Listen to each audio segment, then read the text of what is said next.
sorry. I'm not getting the gun, you're drunk. Anyway, good afternoon, ladies and gentlemen. I think you all agree that it's been a wonderful wedding so far. Everyone's played their part in making this perfect day for Antony and Katie.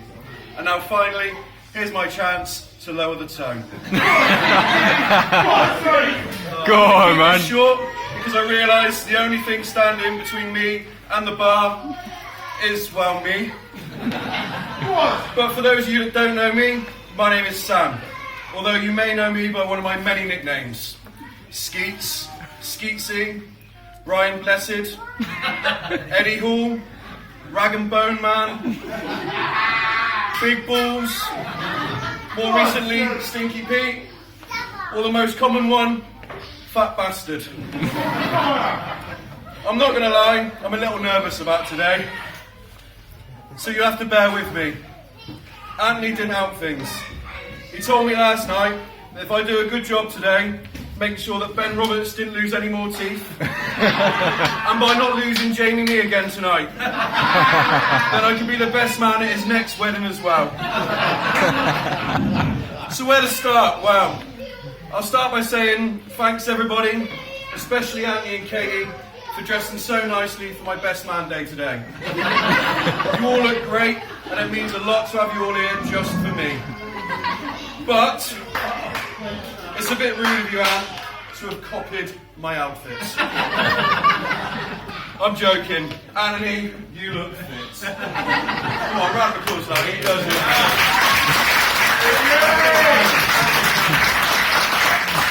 The 4.5 hours doing your hair in the mirror this morning has definitely paid off. However, you are still receding at a rapid rate and will soon be the third Mitchell brother. However, I never imagined Antony would be one of those types that gave up booze, food and joined the gym to get in shape of their lives for the wedding day. And I was right. But at least the bridesmaids made an effort. How stunning do they all look? And to think Andrew has flown all the way over from Canada to be here today as well. Then there is the rest of the best men. What do I say? Thank you for doing what was expected of you today. No more, no less. The main thing is, you turned up sober. It won't last long, I'm sure. So I met Antony when we was in school, where we wasn't that close as in the opposite side of the year group, where my first memory was playing football together on Morden Plains school fields.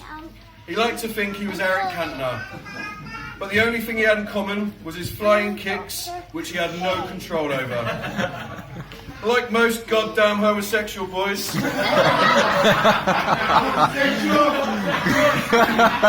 he supported Manchester United.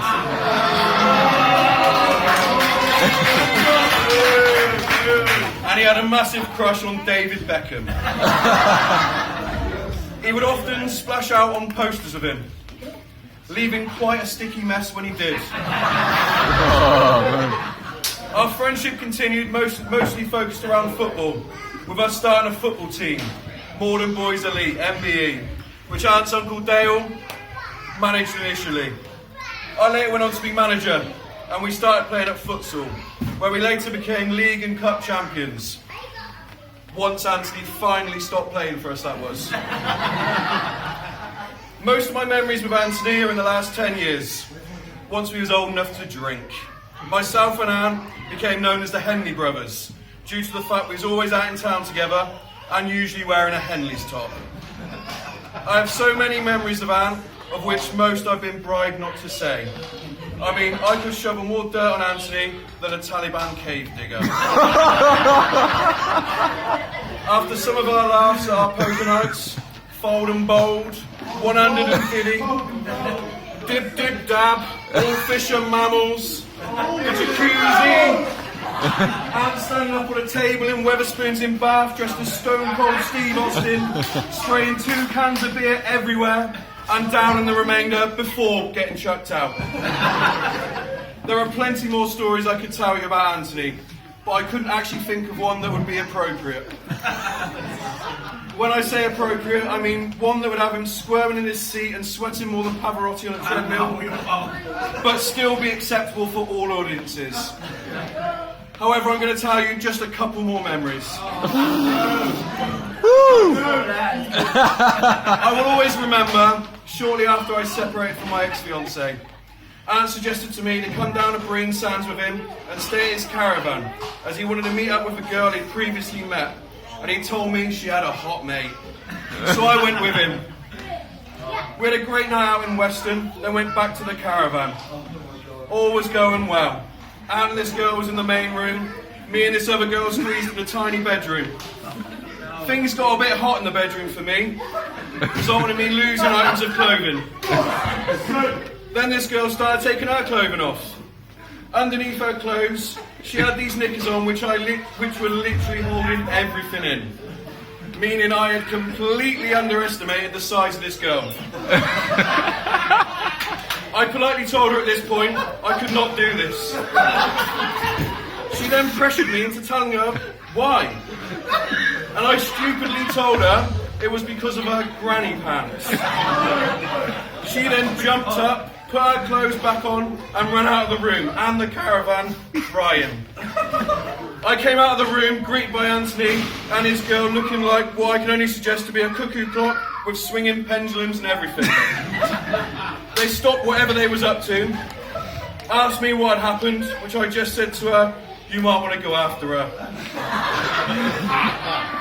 Although I may have ruined Ant's night, we laughed and had a few more drinks for a few hours about it, and my comment about the granny pants is a joke between us that still continues.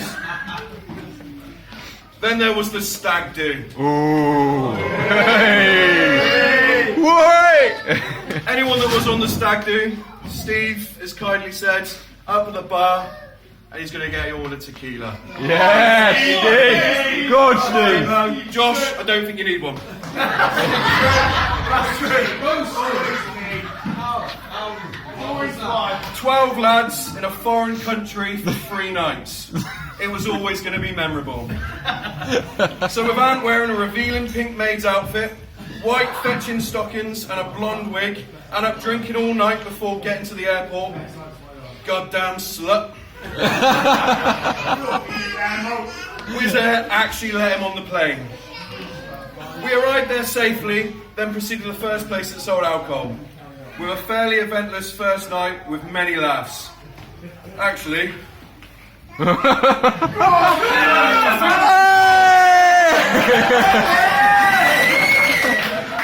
night ended with Jamie going missing and the lads getting told by a copper he had been arrested. Eventually...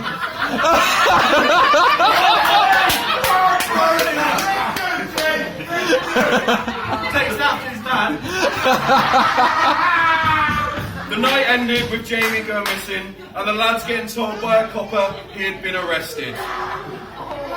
Eventually, he was located, or so they thought. At this police station, they led down a cuffed English guy called Jamie. But not our Jamie. Eventually, they called off the search to find him back at the apartment, led in Mitchell's bed. The second day was an early start as we was going shooting, where Sean almost shot his own head off by looking at the barrel after firing a blank. And we learned that Josh will never be a gangster as he can't shoot for shit. The afternoon was very messy as we found a bar with its own microbrewery and live taps on the table. And a great drink-off took place. 3 teams of 4, drawn at luck, 1 hour of solid drinking. Losing team pays for all the drinks. Obviously, my team won. Yeah. Out Ben, Josh and Aaron. Wait. Although, at the strike of the hour, Ben and Aaron decided to have their own competition. In the form of a sick-off. Eventful night out followed, which resulted in me being scarred for life when I got a glass bottle stuck in my leg. And the third day was extremely eventful, with us all dressed as different characters from Toy Story. After leaving every bar we went in, before getting kicked out and realising we will never be welcome in each venue ever again.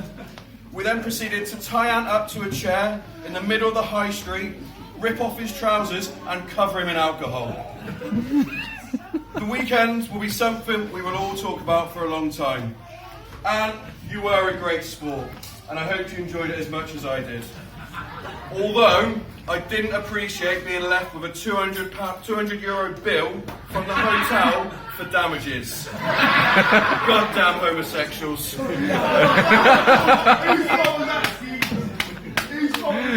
Say no more.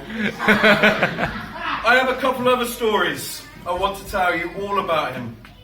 But Katie only asked for one thing when she knew I was doing this speech, and that was to not talk about exes.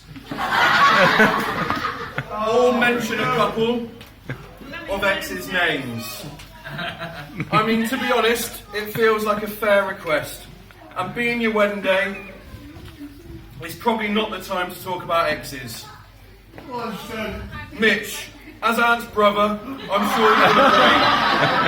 We need to have an ex story, don't we? We do, yes. I'm going to tell you just one story involving an ex. And at the same time, I'm going to ask Katie a couple of things. Some of you know me and Ant have had a couple of big fallouts. More recently, we fell out dramatically in the very same venue Revolution is where Antony and Katie met. Albeit, both of us deny hitting or pushing each other. But let's be honest, we both looked like twats. Nothing new there then. But we also fell out when Ant was with his ex, who shares the same first name as Miss Crosby from Geordie Shore, and surname sounds very similar to Hitler. See what I did there, Katie?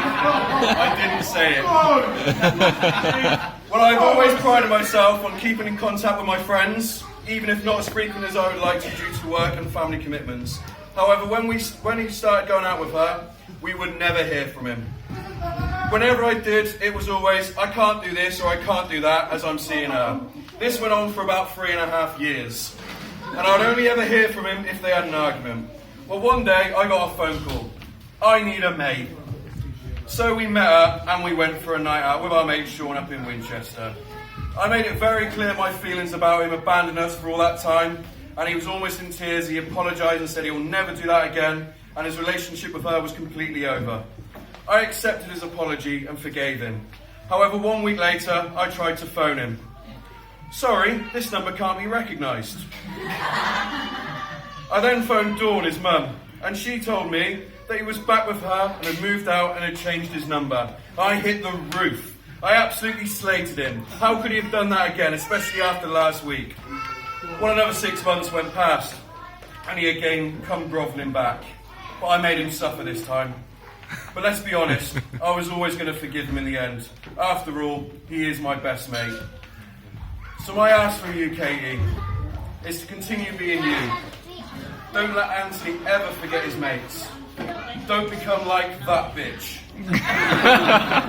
Or let Antony become that stupid goddamn swat again. So how about the beautiful bride then anyway? How wonderful does she look today?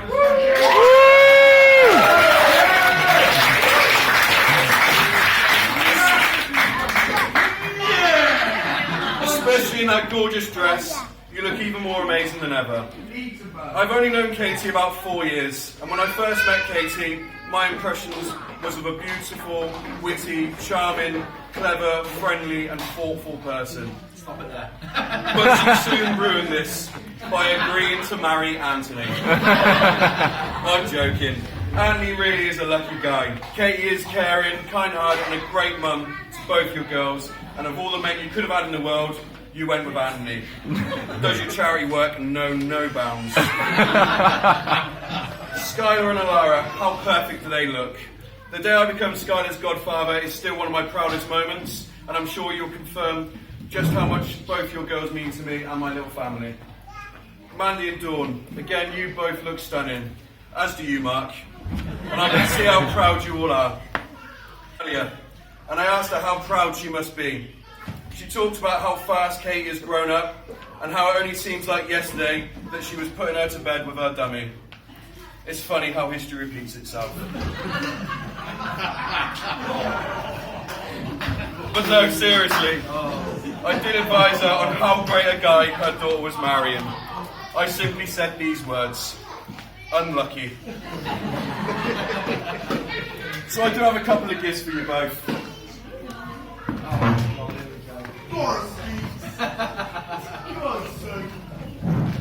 You've been to Antonis. The first one. Where are we? So the first one was some limited edition Olympic condoms. As you can see, I'm only going to give you the silver one. Try and come second for a change.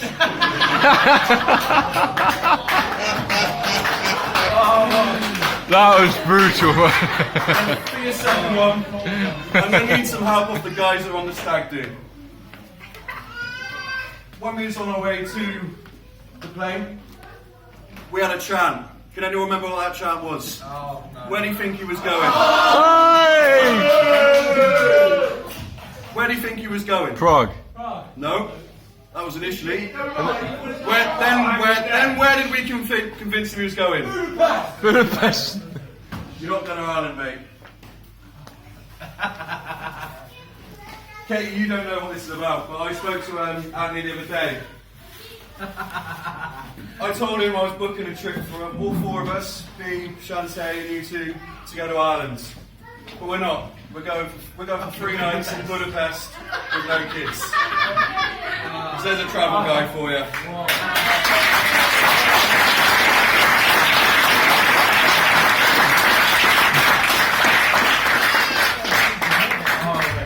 Right, so to keep this wedding contemporary, in a second we will have a toast. The couple will have their first dance a little later, then in around an hour's time, we'll all gather round to watch them have their first marital argument. I'm not sure what's going to be over yet, but Antony will definitely be in the wrong. So I hope I haven't offended anybody with my speech so far. I've had a lot of laughs writing it, and I'm recalling the great bond I have with Antony, and I am proud to be such a big part of your day, and will treasure the honour you've given me today. So I have a few small words of advice on marriage for you both, as we near the end of this speech. Firstly, Antony, someone once said that marriage is a 50-50 partnership. But anyone who believes that clearly knows nothing about women or fractions. Always remember to tell your wife these 3 important words. You're right, dear. And when you pick your nose, don't eat it. And Katie, picking his spots in public is gross. Lastly, for both of you, can I have both of your shoes? And ask you to take a seat on the chairs facing away from me just here. In other words, come around here and take off your shoes. What's he doing?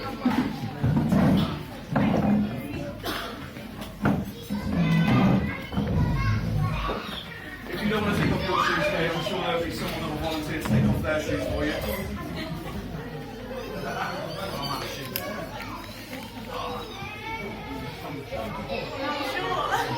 Whilst you're getting ready, there's a word of advice for you both. If you're going to criticise somebody, don't come out in their shoes. That way, when you criticise them, you're a mile away and you still have their shoes. So before I criticise either of you anymore, I'm going to play a little game. Has everybody heard of the game Mr. and Mrs? Yeah. That's a good game.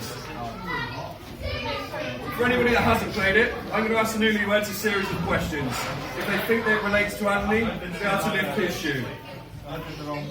If they think it relates to Kate, then they have to lift her shoe. It's as simple as that. Except they're not allowed to cheat and look at what the other person is putting. I do need everybody to help though. And if they do match, let's give them a big round of applause. So I'm going to start with a couple of easy questions. Who is the tallest?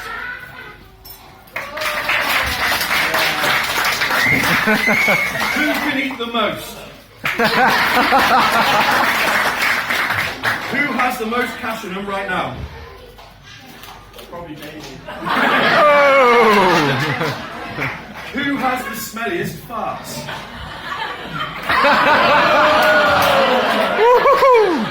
Who takes the longest to get ready? Who has the worst habits? control of the TV remote? Who is the best driver? That's me. Yeah. But who is most likely to get a speeding ticket? Who is the most romantic?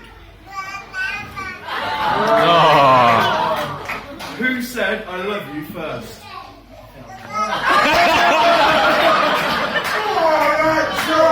You did this questionnaire, you should know the answer. Who has the worst memory? Who was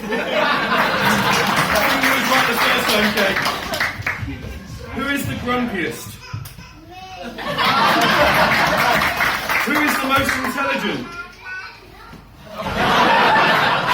Shoot now. Who is the best cook? Who is on social media the most? That is right. Who is the better kisser? Antony. Who wears the trousers? Who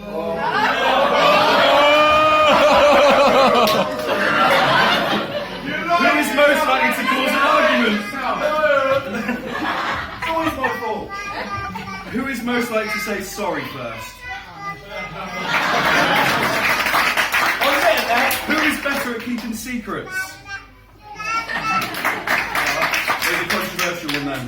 Who has the craziest family?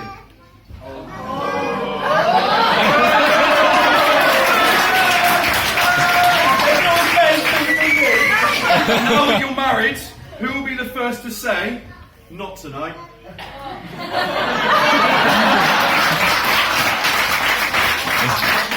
Who looks the better today?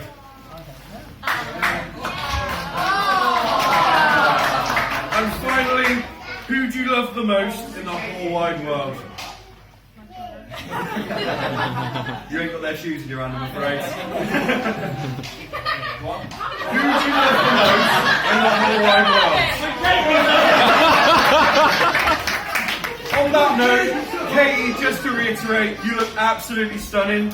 Your dress is amazing, and I know there is not one person in this room that disagrees with me. I know how proud your mum is, and your dad is certainly shining down on you today with the utmost pride. You both make such a perfect couple, and I know you'll both continue to make each other so happy. Antony, you are everything a friend should be, and I'm extremely proud to call you my best friend. A true friend, and would trust you in my life, especially with my wonderful boys who love you both so much. So ladies and gentlemen, it gives me immense pleasure, not to mention immense relief, to invite you all to be upstanding and raise your glass in a toast to Antony and Katie. May you both live a long and happy and healthy life together. I give you all the new Mr. and Mrs.